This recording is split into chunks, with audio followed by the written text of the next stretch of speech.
نور أضاء بصيرتي فضاءني لما تذكرت الحبيب محمدا، فبذكره يحلو الوجود فنرتقي، يا حظ من باسم الحبيب تزودا، هو بالرسالة والهداية قد أتى، شرفت به الدنيا وكان مكملا.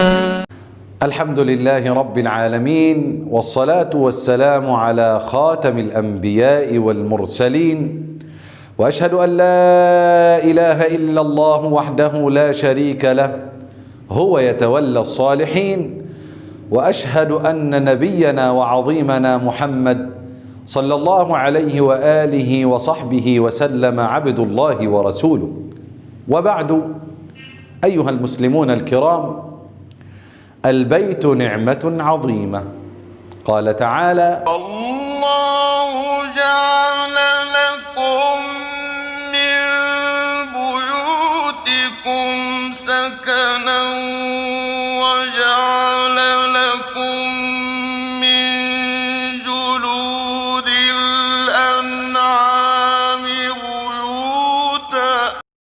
قال ابن كثير رحمه الله: سكن لهم يأوون إليها ويستترون فيها وينتفعون بها سائر وجوه الانتفاع، فالبيت مكان النوم والراحة والخلوة والنكاح والاجتماع بالأهل والأولاد، ومكان ستر المرأة.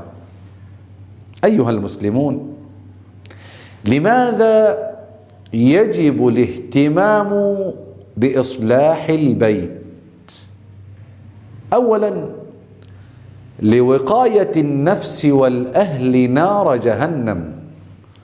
قال ربنا جل وعلا: يا أيها الذين آمنوا قوا أنفسكم وأهليكم نارا. كذلك أيها المسلمون، يجب الاهتمام بإصلاح البيت لعظم المسؤولية أمام الله تبارك وتعالى.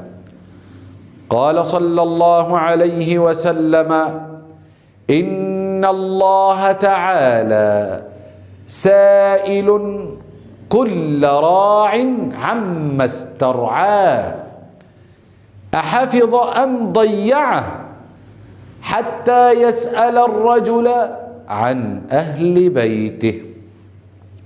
كذلك أيها الأحبة في الله، يجب الاهتمام بإصلاح البيت لأنه مكان حفظ النفس والسلامة من الفتن. قال رسولنا الكريم صلى الله عليه وآله وصحبه وسلم: سلامة الرجل في الفتنة أن يلزم بيته. وقال صلى الله عليه وآله وصحبه وسلم: طوبى لمن ملك لسانه ووسعه بيته وبكى على خطيئته.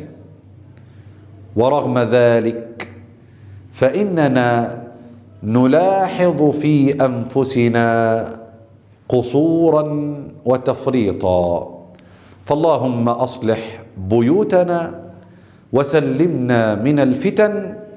وصلى الله وسلم وبارك على نبينا محمد وعلى آله وأصحابه أجمعين.